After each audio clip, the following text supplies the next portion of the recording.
parmi les milliers de milliers, mon bien-aimé est le premier.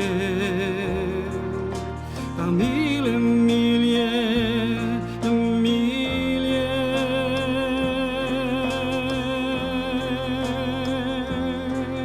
Yeshua.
La puissance et la gloire, la puissance et la force, la puissance pour toujours. Amen. À toi la puissance et la gloire, la puissance et la force, la puissance pour toujours. Amen. À toi la puissance et la gloire, la puissance et la force, la puissance pour toujours. Amen. Yeshua.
T'adorons, Père.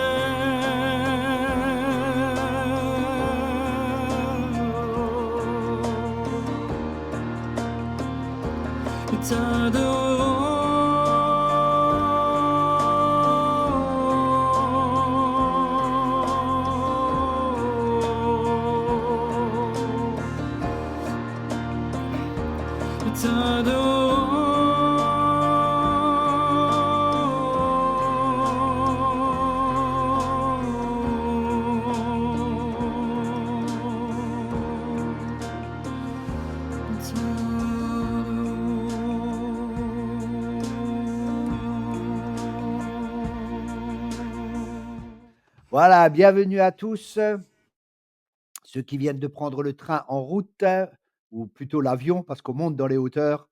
On va de gloire en gloire et de victoire en victoire et à chaque fois des nouveaux paliers. J'ai vraiment à cœur de continuer ce matin aussi, vraiment, je me préparais tout ça et ça confirme exactement ce que Philippe a partagé aussi. J'en ai déjà parlé, mais là, on va aller plus en profondeur dans l'humilité. Et peut-être vous demandez: «Oui, mais qu'est-ce que ça a à voir l'humilité avec le prophétique et le combat spirituel?» Justement, ça a tout à voir. Parce que dans le combat spirituel, par exemple, il y a 3 niveaux de combat spirituel, hein. Il y a un combat spirituel au niveau personnel, ça c'est un premier niveau, il y a même 4 niveaux. Après, il y a un combat spirituel, c'est dans la délivrance. Après, il y a un combat spirituel contre les sociétés secrètes et tout ça. Et après, il y a un gouvernement territorial. Et ça, c'est la quatrième étape du combat spirituel. Et ce niveau-là, il est dangereux.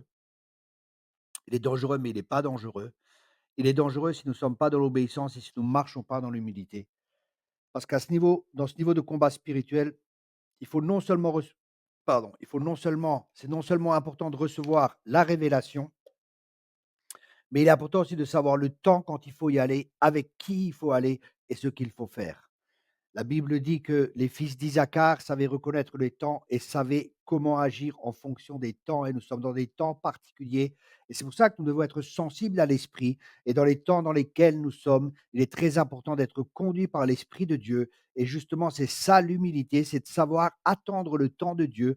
Parce que des fois, je vois des gens, ils sont présomptueux, ils croient qu'ils sont investis d'une mission alors qu'ils ne sont pas du tout investis. Et comme dit dans le combat spirituel, de haut niveau dans lequel nous allons entrer et sur lequel je vais enseigner aussi plus tard, il est vraiment important et c'est vraiment, vraiment le manteau, c'est le manteau de l'humilité. Et c'est ce que je vais partager aujourd'hui parce que je crois le monde spirituel, il voit très bien la mesure d'humilité que nous avons et la mesure d'humilité que nous n'avons pas.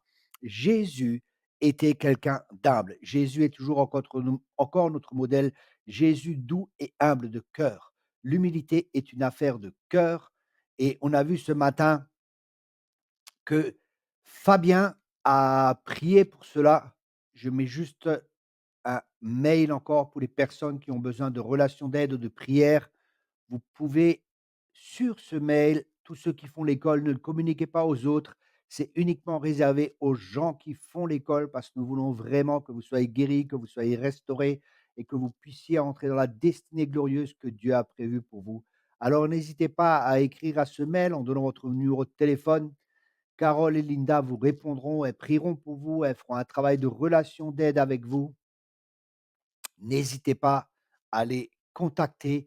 C'est aussi un ça fait la partie de notre école parce qu'on ne veut pas juste, enseigner, on veut vraiment que la vie des gens soit touchée, changée, transformée pour que vous puissiez devenir les guerriers que Dieu a prévu que vous soyez. Et une des clés, c'est vraiment l'humilité. Des fois, les gens, ils se disent: «Oui, mais qu'est-ce que ça a à voir avec le combat spirituel? Qu'est-ce que ça a à voir avec le prophétique?» On a vu ce matin avec le prophétique, c'est intimement lié. Excusez-moi, j'ai la gorge un peu sèche, excusez-moi. Et ça, c'est vraiment quelque chose qui est important. Non, Joe, laisse comme c'était. Voilà, merci, pour que les gens puissent lire.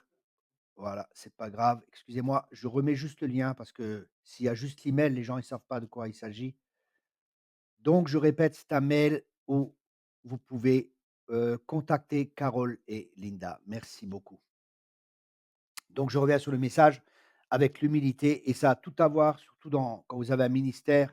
J'ai vu beaucoup de prophètes, hein, pas quelques-uns, mais j'ai vu beaucoup de prophètes chuter de différentes manières, malheureusement, à cause de l'orgueil, même des prophètes très connus qui ont chuté, des prophètes qui avaient une envergure, pas juste, une envergure, ce que je veux dire par là, c'est une influence nationale, une influence même internationale, mondiale et qui malheureusement ont chuté et je crois que la raison principale, c'est un manque d'humilité.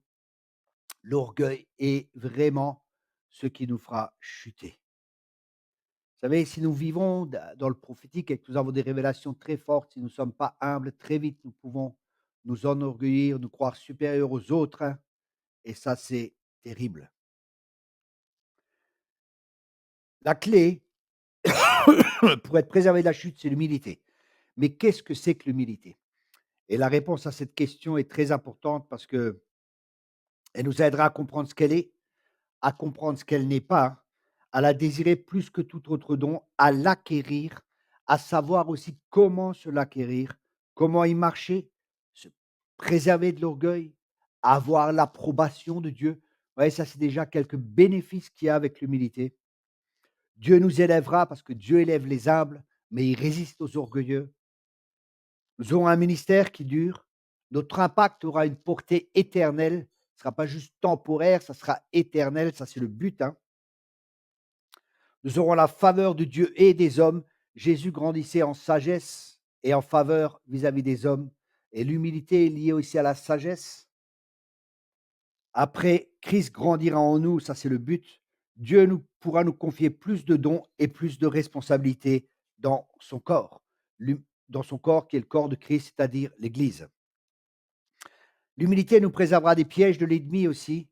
L'humilité nous donnera du discernement parce que le discernement est fondé dans l'humilité où on ne se sent pas supérieur aux autres, hein, parce que c'est une grâce. Dieu fait grâce aux humbles et nous avons besoin de grâce. L'humilité est la porte ou le moyen pour recevoir la grâce de Dieu, c'est-à-dire être conscient que nous avons vraiment, vraiment besoin de cette grâce. La prospérité biblique aussi, je précise là, car il existe une prospérité qui n'est pas sur la conception de Dieu qui est plus centrée sur la terre que le ciel. Et là aussi, ça peut être un danger. Comme dans tout enseignement, sur chaque thème, nous devons avoir l'équilibre. Et l'équilibre se trouve toujours en Jésus, qui est doux et humble de cœur. Et si nous prenons son joug sur lui, il nous donnera de l'équilibre. Son joug nous permet d'avoir de l'équilibre. Son joug, c'est la parole, c'est la direction de son esprit. Quand nous marchons dans son jour, nous sommes dirigés par lui, nous marchons pas à pas avec lui, nous n'allons pas au-delà de ce qu'il est nécessaire. Comme disait David, David aussi disait: «Fais que je ne sois pas trop riche», entre parenthèses, ou trop pauvre, hein. Il voulait vraiment avoir de l'équilibre et l'humilité. Vous savez, vous pouvez être riche et être humble et vous pouvez être pauvre et être orgueilleux. Mais ça, nous en parlerons plus tard encore dans le message. L'humilité est une force et l'humilité nous permet également d'avoir de bonnes relations parce que nous ne voulons pas toujours avoir raison. Nous sommes prêts aussi à écouter l'avis des autres et reconnaître, peut-être nous nous sommes trompés, excusez-moi, peut-être nous sommes trompés et là, savoir s'excuser et demander pardon, c'est aussi un principe biblique et c'est lié à l'humilité. La liste que je viens de vous donner n'est pas exhaustive, hein, mais je pense que rien que ces caractéristiques devaient créer en nous une faim de le rechercher. Je vais partager, bien sûr, vous recevrez toutes les notes des enseignements. Je demandais à Philippe aussi de préparer les notes et de nous les envoyer. Et dès que nous aurons les notes de Philippe, on vous enverra tout cela. Nous revenons à l'humilité. Il existe un principe divin. Dieu nous donnera uniquement ce que nous cherchons ardemment. Dieu nous donnera uniquement ce que nous cherchons ardemment. Donc, recherchons l'humilité.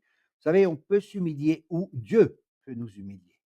Humilions-nous nous-mêmes sous la main puissante de Dieu. Nous pouvons nous humilier ou nous pouvons être humiliés par Dieu. Nous avons des fois le choix.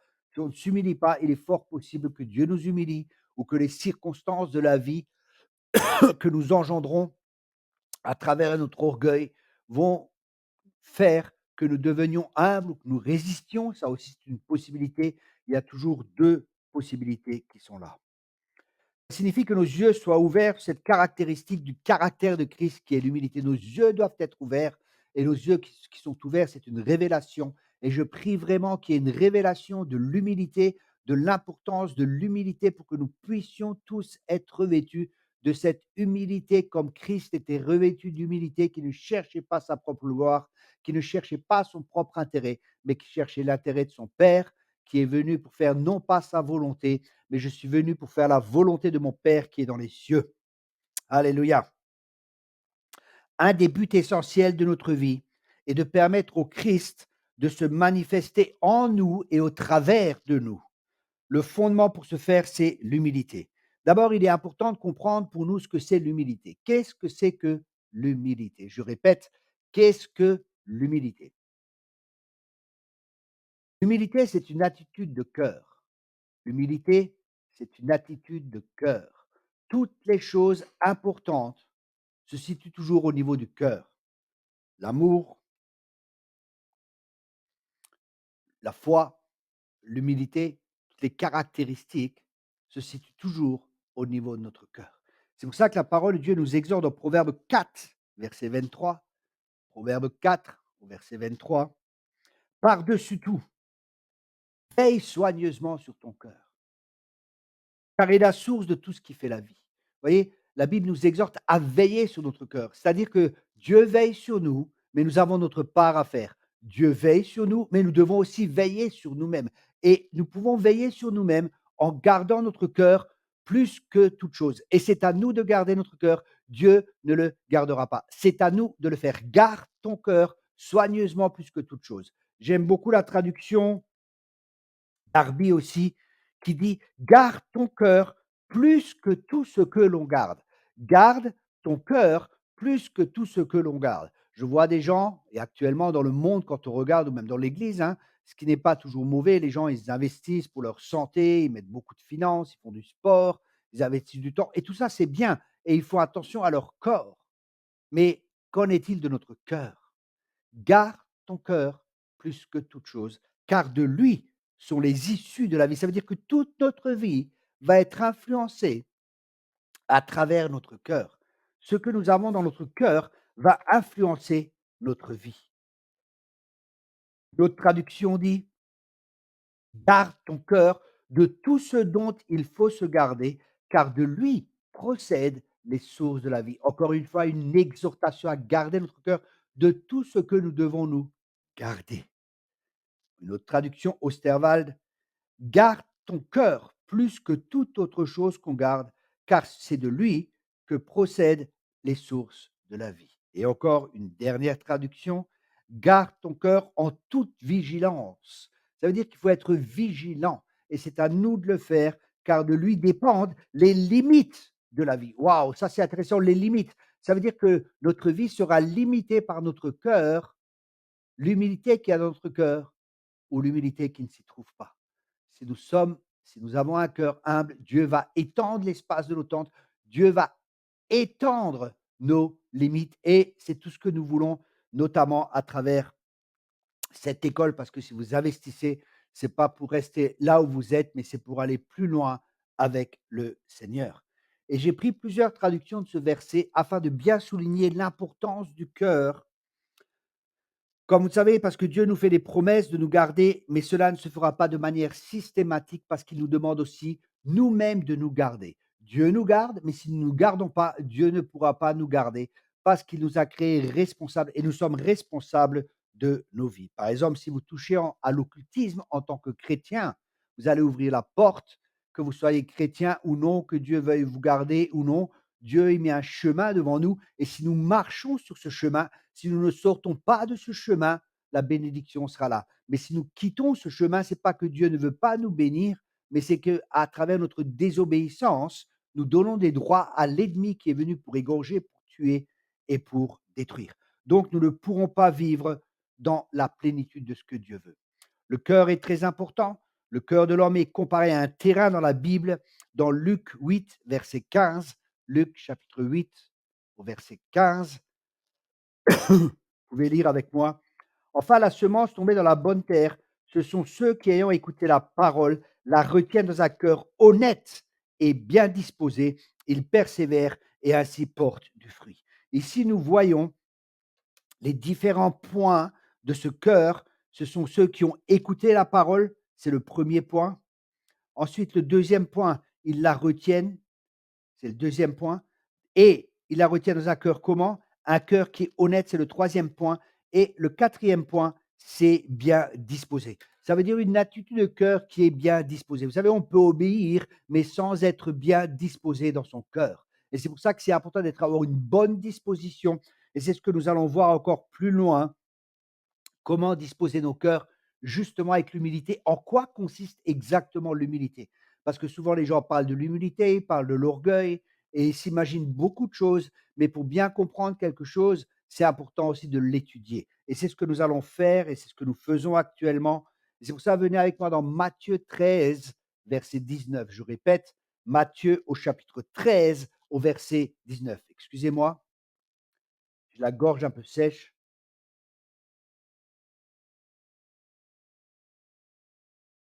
Là, il est dit: «Chaque fois que quelqu'un entend le message qui concerne le royaume et ne le comprend pas, le diable vient arracher ce qui a été semé» où? Dans son cœur. Ce qui a été semé dans son cœur, tel est celui qui a reçu la semence au bord du chemin. Nous voyons, notre cœur est tellement important et l'ennemi veut voler cette parole dans notre cœur. Je me rappelle un jour, j'étais à une pastorale et j'ai un pasteur qui m'a dit: «Écoute Thierry, j'aimerais bien te parler après, c'est possible?» Je dis: «Ouais, il y a pas de souci». Puis pendant qu'il me parle, le Saint-Esprit me dit: «Sois prudent, fais attention». Je dis: «OK Seigneur». Puis, j'étais avec d'autres ministères, on discutait et tout et le lendemain, ce frère est revenu vers moi et j'avais plus pensé que Dieu m'avait prévenu et que je devais faire attention et je suis allé avec un cœur ouvert, avec un cœur bien disposé. Je dis: «Voilà, viens, on va s'asseoir. Qu'est-ce qui se passe? Qu'est-ce que tu veux me dire?» Et il m'a dit: «Tu sais Thierry, c'est pas normal. Pourquoi tu as ordonné cette personne au ministère? Tu sais pas ce qu'elle a fait et da da da et qui tu es?» Il commence à m'engueuler et ainsi de suite. Je dis: «Oh, oh, on se calme, on se calme, calme-toi» et on a discuté et tout. Et en fin de compte, plus tard, cet homme est tombé dans l'adultère, enfin toute une histoire. Mais il avait vraiment une mauvaise attitude en face vis-à-vis de moi. Et c'est très intéressant parce que quelques jours après, j'avais un ami, un prophète qui est venu me rendre visite, un prophète que j'inviterai d'ailleurs aussi dans cette école qui est très bien. C'est un prophète hollandais et qui m'a rendu visite et je discute avec lui, je dis: «Purée, j'étais à une pastorale, il s'est passé ça et ça» et il m'a dit: «Tu sais, le diable veut voler l'amour qu'il y a dans ton cœur». Waouh! Le diable veut voler l'amour dans ton cœur et comment est-ce qu'il ferait ça? Par exemple, si j'avais été amer, si je m'étais laissé blesser, si j'avais mal réagi, si j'avais permis à une racine d'amertume de prendre place dans mon cœur, ça aurait souillé tout mon cœur et ça aurait affecté, comme l'a dit Philippe ce matin, le ministère. Parce que le cœur dans le prophétique ou dans le combat spirituel et dans toute chose, imaginez-vous l'eau l'eau qui tombe du ciel, elle est pure, elle est parfaite, c'est la parole de Dieu, elle est parfaite, hein, mais elle passe à travers une gouttière. Et imaginez-vous que cette gouttière, c'est votre cœur. Si cette gouttière, elle est sale et qu'il y a de la saleté, l'eau qui passe va être affectée automatiquement à travers l'état de la gouttière, entre parenthèses, à travers l'état de notre cœur. C'est pour ça, mon ami, garde ton cœur plus que toute chose, car de lui proviennent les sources de la vie. Notre cœur est tellement important. Jésus, il a le cœur de l'agneau et il a en même temps le cœur du lion. Le cœur de l'agneau envers les gens et le cœur du lion envers l'ennemi. Et c'est ce que nous devons aussi avoir, le même cœur que Jésus avait, un cœur doux et humble. doux et humble, doux et humble. Et ça, c'est un travail que Dieu fait dans notre vie et qui se fait au fur et à mesure de notre maturité spirituelle. La semence, c'est la parole de Dieu. Et cette semence, elle peut prendre ou ne pas prendre, hein. Il est question, chaque fois que quelqu'un entend le message qui concerne le royaume et ne le comprend pas, ouais, c'est pas n'importe quel message, c'est le message du royaume. Et c'est le royaume de Dieu que nous devons prêcher. C'est ce pourquoi Dieu nous a créés. Nous sommes dans un gouvernement divin, hein. Et le gouvernement divin, c'est le royaume de Dieu. Et nous sommes revêtus aussi de cette autorité que Dieu nous délègue justement pour que nous puissions étendre son royaume partout où nous sommes et que son royaume prenne de plus en plus de place en nous. Et si son royaume prend de plus en plus de place en nous, c'est lié à l'humilité. Et plus son royaume prend de place en nous, et moins notre royaume sera là. Nous chercherons plus nos propres intérêts, mais comme Christ, cherchons les intérêts des autres. Dans Marc 4, 5, Marc chapitre 4 au verset 5, il est dit: «D'autres tombèrent sur un sol rocailleux et ne trouvant qu'une mince couche de terre, ils levèrent rapidement parce que la terre sur laquelle ils étaient tombés n'était pas profonde». Permettons à Dieu de sonder les profondeurs de notre cœur. Permettons à Dieu d'ôter les choses qui sont dans notre cœur, qu'il n'y ait pas juste une mince couche de terre, mais vraiment que ce soit profond pour que Dieu puisse aller aux profondeurs de notre cœur. Et je vois des fois quand on marche avec des gens pendant un certain temps, vous savez, ça fait 20 ans maintenant que je forme des disciples. J'avais des équipiers aussi, je voyais au début tout enthousiasme et tout, et au bout des années, on commençait à rentrer, Dieu commence à faire un travail de plus en plus dans les profondeurs du cœur. Et il y a des domaines que les personnes ne voulaient pas et n'acceptaient pas qu'on les touche ou que Dieu les touche. Et Dieu respecte cela. Dieu n'ira pas plus loin avec nous, avec vous. Mais ces gens, ils ont quitté l'équipe. Certains, j'ai été obligé de les renvoyer. Certains sont partis d'eux-mêmes parce que je voyais qu'ils ne voulaient plus avancer avec Dieu. Et c'était non seulement un empêchement pour eux, mais aussi un empêchement pour toute l'équipe, parce que Dieu travaillait un domaine de leur vie et ils s'opposaient fermement à travers l'orgueil. Ils n'acceptaient pas aussi les conseils que je leur donnais. Comme le disait Philippe, vous savez, l'humilité, c'est d'accepter aussi le regard des autres sur notre vie, parce que nous ne voyons qu'une partie. Nous sommes tous quelque part, nous voyons qu'une partie, hein, nous ne voyons pas tout.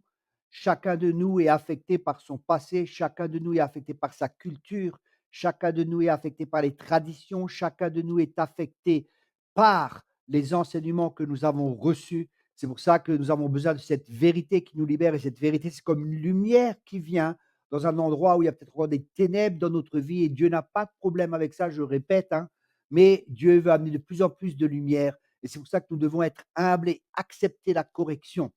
Parce que l'homme sage, il veut être avec les sages. Un sage aime se faire reprendre parce qu'il sait que ça va l'aider à grandir, ça va l'aider à arriver à maturité. Mais l'orgueilleux résiste à toute correction. Il n'accepte pas la correction. Laissez-vous corriger. Philippe, qui est un ami, on se téléphone plusieurs fois, et d'autres ministères à qui je téléphone, et on parle chacun dans la vie de l'autre. On se donne des conseils, on se pose des questions. Écoute, tu viens de publier ça, par exemple, pourquoi tu as publié ça? Est-ce que tu crois que c'est juste? Vous voyez, on pose des questions pour avoir l'avis de l'autre. Et je me rappelle, dernièrement, j'avais demandé à Philippe: «Est-ce que tu penses que c'est juste d'avoir partagé cela?» Et il me dit: «Oui, tu vois, je te comprends tout à fait. Merci beaucoup d'avoir posé cette question». Et il m'a expliqué son point de vue, et je dis: «Ah oui, c'est juste, tu avais raison». Vous voyez? Et ça, c'est de l'humilité. Ça permet d'avoir une relation de cœur à cœur. L'humilité est tellement, tellement, tellement importante, mes amis. Il est dit: «Ils étaient tombés dans une terre qui n'était pas profonde, et quand le soleil monta dans le ciel». Ouais, le soleil ici, c'est les difficultés, c'est tout ce qui se passe autour de nous, et nous en aurons. Nous serons persécutés, il y aura des choses qui vont se passer dans notre vie. Chacun de nous a des difficultés dans sa vie, hein, que ce soit dans les finances, que ce soit dans d'autres domaines, chacun dans d'autres domaines. Et c'est pour ça aussi l'humilité aussi, c'est très important. Écoutez bien ce que je vous dis: ne critiquez pas les autres parce que vous n'avez pas marché dans leurs souliers. Je répète cela: ne critiquez pas, ne jugez pas les autres parce que vous n'avez pas marché dans leurs souliers. Qu'est-ce que je veux dire par là? Tout simplement que vous n'avez pas le vécu qu'ils ont eu, vous n'avez pas le passé qu'ils ont eu. Et si vous comprenez leur passé, si vous comprenez leur vécu, vous allez d'un seul coup avoir de la compassion, ou comme disait Philippe, vous allez avoir de la miséricorde, jeter la corde dans cette misère et comprendre ces gens et dire: «Waouh, peut-être que j'agirai encore pire que lui.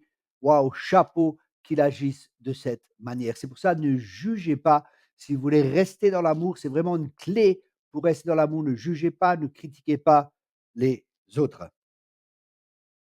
Au verset 6, il est dit: «Mais quand le soleil monta dans le ciel, les petits plants furent vite brûlés et comme ils n'avaient pas pris racine, ils séchèrent». Vous voyez? La parole de Dieu doit prendre racine en nous et je prie vraiment que ces enseignements, que ces paroles, que ces semences qui sont semées dans cette école prennent racine profondément dans vos cœurs pour que vous puissiez porter du fruit et du fruit en abondance. Vous savez, les racines sont tellement importantes. Souvent, on veut traiter les problèmes qui sont extérieurs, on veut traiter les fruits, mais on oublie de traiter la racine et pour nous, c'est important d'aller dans les profondeurs et de traiter la racine. Je me rappelle une personne aussi justement qui était de notre équipe, elle avait pas mal de problèmes et de difficultés. Dieu m'avait donné une parole. Il m'avait dit: «Tu vois», Dieu m'avait dit: «Tu vois», de lui dire que les problèmes qu'elle avait venaient de son ex-mari, de son père et de son ex-mari, de son père et de ses frères. Vous voyez? C'était très précis, son ex-mari, son père et ses frères et elle a été abusée entre parenthèses, pas sexuellement, hein, mais elle a été abusée par des paroles et tout ça. Et là, la parole était très claire. Dieu voulait à la racine du problème parce qu'il y avait beaucoup de fruits qui découlaient de cette racine. Il y avait beaucoup de fruits de la misogynie, plus vouloir se soumettre aux hommes, vouloir dominer les hommes, toujours vouloir avoir raison. Son point de vue est prédominant. Il y avait beaucoup d'orgueil qui était là. Et un prophète l'avait prévenu, attention à l'orgueil il y a quelques années. Et quand je lui ai dit cette parole, elle n'a rien dit, mais elle ne l'a pas accepté, ou alors elle l'a accepté, mais elle n'a pas fait le travail nécessaire qui était là pour cela. C'est pour ça qu'il est important, je dis ça pas pour critiquer les gens, hein, mais pour vous donner des exemples concrets, pour vous aider à bien comprendre que nous devons traiter les racines, pas juste ôter les fruits, mais aller vraiment dans les profondeurs. Et chez elle, la racine du problème, c'était Dieu était très précis, son ex-mari, son père et ses frères qui la rabaissaient tout le temps et ainsi de suite. Et il y avait beaucoup de problèmes et elle était obligée de se battre tout le temps. Et je la critique pas, je la juge pas, hein. Je suis pas là pour ça, mais je suis là pour partager justement, pour que vous aider à comprendre vraiment que l'humilité est tellement importante. Cette personne aurait pu accepter les conseils, on aurait pu continuer un travail, pardonner à son père, pardonner à son ex-mari en profondeur, pardonner à ses frères et faire un travail profond dans sa vie. Elle a refusé cela et cette personne, vous savez, elle traite son mari vraiment de haut, même devant les autres. Elle n'est pas soumise du tout à son mari, c'est son mari qui est soumis à elle et tous les problèmes qui sont là viennent justement de cette racine qui n'a pas été traitée. Il n'y a pas eu de traitement de racine comme chez le dentiste. Vous savez, des fois, on va, ça fait mal aux dents, mais il faut traiter la racine. Si on ne traite pas la racine, le mal de dents persistera. Et ça demande de l'humilité de reconnaître, oui, c'est vrai, c'est pas toujours les autres qui ont un problème, c'est moi qui ai un problème et je vais permettre à Dieu de travailler mon cœur et d'arracher cette racine. Ça peut être douloureux pour un moment et ça demande de l'humilité de pardonner parce que les gens ne méritent pas justement ce pardon. Son ex-mari, son père et ses frères ne méritent pas ce pardon de la manière à laquelle ils l'ont traité, mais nous leur faisons grâce comme il nous a été fait grâce, parce que nous aussi, nous ne le méritons pas. Tout est grâce. Jésus nous a pardonné, pas parce que nous sommes si bons, mais parce que lui est bon et qu'il a fait grâce. Soyons bons avec les autres, représentons le Seigneur et faisons grâce aux autres. Alléluia. Nous pouvons voir plusieurs points au travers du texte que j'ai cité. D'abord, Dieu a besoin de semeurs et Dieu attend que nous soyons des semeurs. Ça veut dire que comme moi, maintenant, je suis en train de partager sa parole, que vous partagiez la parole de Dieu autour de vous. Mais ce qui est encore plus important, c'est que vous deveniez la parole, c'est que vous soyez un avec la parole et que vous soyez une lettre écrite. La semence, on a vu que c'est la parole de Dieu et ça, c'est important pour nous. Elle est toujours la même, elle ne change pas. La parole de Dieu, elle est puissante, elle est efficace, elle sépare l'âme de l'esprit, mais c'est le cœur qui est important, c'est la terre qui est importante. La semence ne change pas, mais la terre, elle change. Il y a des cœurs orgueilleux, il y a des cœurs humbles, il y a des cœurs un peu orgueilleux, il y a des cœurs un peu plus humbles et un peu plus orgueilleux. Il y a différentes sortes de cœurs, mais vous voyez, la composante de la semence ne change pas. Par exemple, il y a une voiture qui peut avoir un moteur qui a 500 chevaux, elle va fonctionner avec la même essence qu'une autre voiture qui a 50 chevaux, qui va rouler à 70 et l'autre, elle va rouler à 300 à l'heure. Ce qui va faire la différence, c'est le cœur. Et nous, pareil, si nous voulons monter dans les hauteurs, notre cœur est très important. Si nous avons un cœur de 50 chevaux, nous roulerons à 70. Si nous avons un grand cœur ouvert, Dieu nous bénira et nous foncerons. Ce qui détermine si la semence porte du fruit, c'est la terre. Et la terre, en l'occurrence, c'est notre cœur. Et la terre, elle peut être profonde ou pas profonde. Et la manière à laquelle nous permettons à l'Esprit de Dieu d'aller dans les profondeurs de notre cœur et d'ôter les choses du passé, parce que nous avons tous des choses du passé. Nous avons tous certains bagages, comme je viens de le citer, de notre passé, parce que tous les problèmes que nous avons viennent de notre passé et de la manière de laquelle nous avons interprété de laquelle nous gérons notre passé. Nous en parlerons encore plus tard. Vous savez, cette école, c'est vraiment l'école de transformation et nous sommes ce que notre cœur est. Tu es ton cœur. C'est pour ça que cette école a pour objectif et pour but que nos cœurs soient changés, que nos cœurs soient transformés. Vous savez, vous pouvez avoir beaucoup d'informations, vous pouvez connaître beaucoup de choses, mais si nos cœurs ne sont pas changés, il n'y aura pas de changement véritable et durable. C'est notre cœur qui doit être changé comme Pierre, pardon, quand il prêchait, il est dit que quand Pierre prêchait, sa parole pénétrait dans les cœurs. Leur cœur était touché. Et je prie que vos cœurs soient touchés, que vos cœurs soient changés, que nos cœurs soient transformés par la parole de Dieu qui est puissante et qui est efficace pour nous changer et pour nous transformer. Une personne qui est superficielle n'aura pas un cœur qui recherche la profondeur. Ça, vous savez, des fois, les gens, ils commencent nos écoles et au bout d'un moment, ils arrêtent parce qu'ils ne veulent pas aller dans les profondeurs de leur cœur. Et ce sont des personnes superficielles et on entend quand ils parlent, il y a beaucoup de superficialité, il y a des choses mondaines qui sont là, il y a de la superficialité, il y a une fausse spiritualité qui est là. Mais si nos cœurs sont guéris, ça nous permet d'avoir des cœurs à cœur. Et je suis tellement content avec l'équipe que nous avons actuellement. Nous sommes vraiment une bonne équipe. Nous avons des cœurs à cœur, ça coule entre nous. Des fois, on se reprend, on se dit des choses, on s'excuse, on se pardonne après. Mais nous avons vraiment un cœur à cœur et c'est ce qui fait qu'il y a un vrai amour parce que l'amour coule d'un cœur à un cœur. Dans nos camps, pour ceux qui ont participé au camp, la plupart des témoignages à la fin, c'était l'amour fraternel qui a touché les gens. Et cet amour fraternel est tellement fort dans nos camps cette année parce que l'équipe vit l'amour fraternel. On vit une transparence les uns avec les autres. On vit dans un amour fraternel les uns avec les autres. Et parce que nous vivons cela en tant qu'équipe et que noyau de ce camp, nous transmettons ce que nous vivons. Et ça fait que les gens ont été touchés, les gens ont été impactés. Et plus tard, nous partagerons tous les témoignages des camps et vous allez voir que les gens vont témoigner bien souvent, c'est revenu dans les différents témoignages, l'amour fraternel qui a touché et touché les personnes. Nous sommes créés à son image et Dieu a tout fait à partir des profondeurs de son cœur. Venez avec moi dans Romains 11, verset 33. Romains chapitre 11 au verset 33. Ô profondeur de la richesse, de la sagesse et de la connaissance de Dieu, que ses jugements sont insondables et ses voies incompréhensibles. En effet, qui a connu la pensée du Seigneur ou qui a été son conseiller? Qui lui a donné le premier pour qu'il ait à recevoir en retour? Tout est de lui, par lui et pour lui. À lui la gloire dans tous les siècles. Ici, vous voyez, il est question des profondeurs de Dieu. Et la profondeur dans le cœur de Dieu, c'est Christ, c'est Jésus. Et Christ habite dans nos cœurs. Amen. Christ habite dans nos cœurs. C'est pour ça que nous devons laisser de plus en plus de place à Christ dans nos cœurs. Et là, il est dit, tout est de lui, par lui et pour lui. Tout est de lui, tout est pour lui et par lui. Il s'agit ici toujours encore de Jésus. Et ça, c'est tellement important. Et nous allons prendre encore un autre verset qui nous parle des profondeurs du cœur. C'est dans 1 Corinthiens chapitre 2 au verset 10. 1 Corinthiens chapitre 2 au verset 10.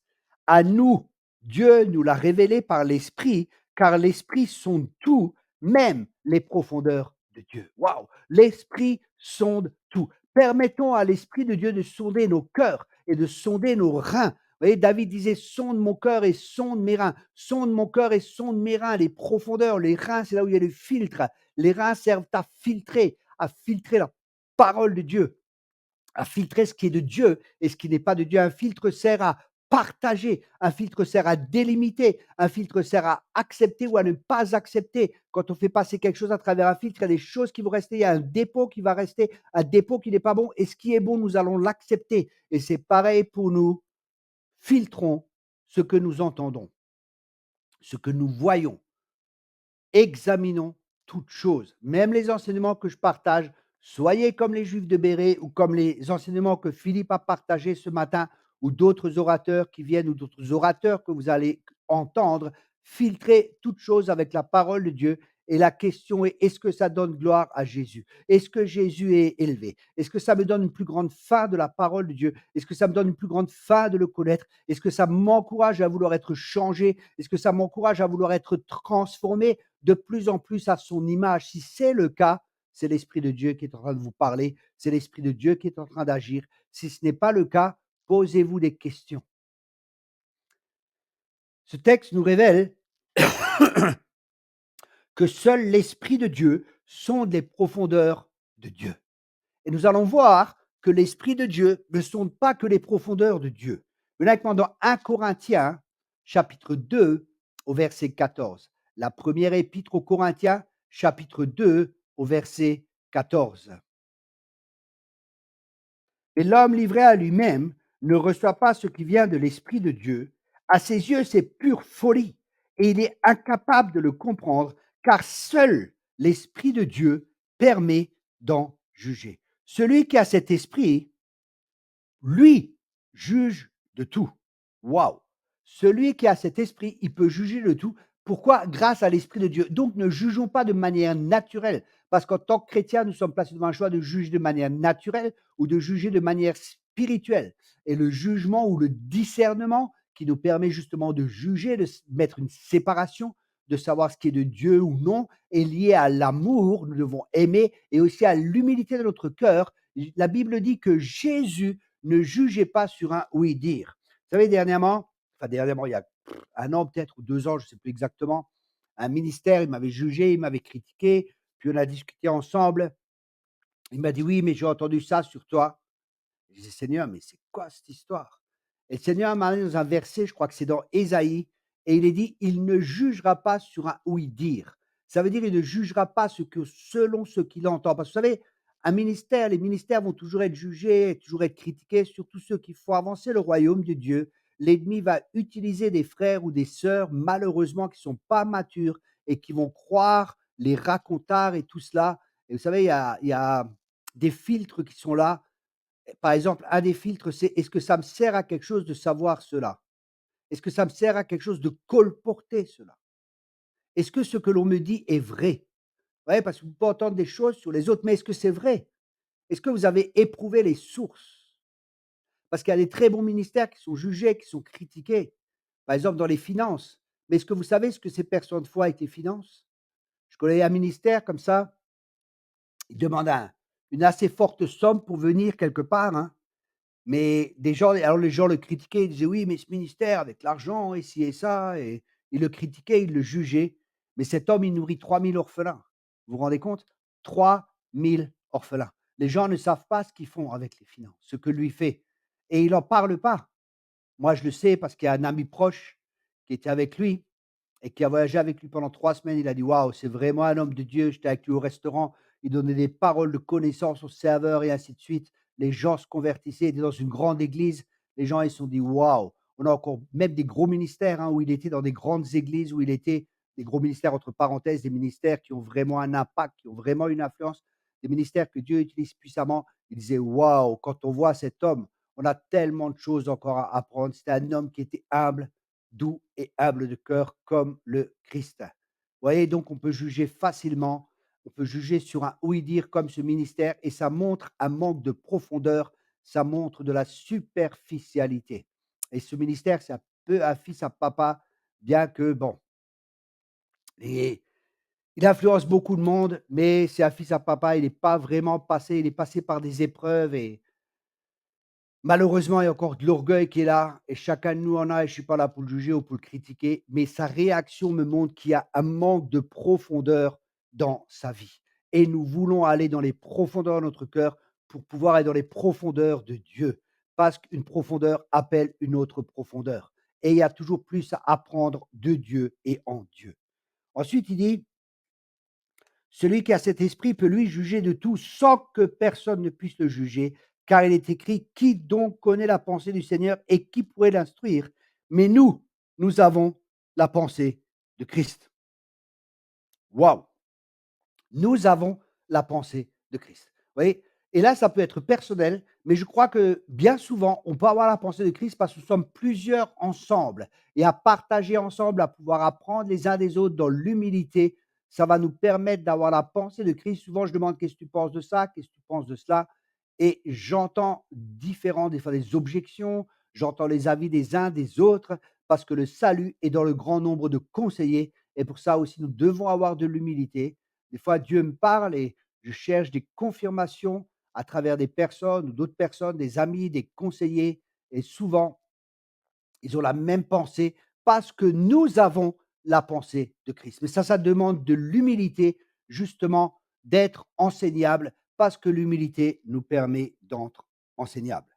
Nous voulons voir que l'humilité est une attitude de cœur et que ce dernier est un terrain. Et c'est ce que nous allons voir dans le prochain message.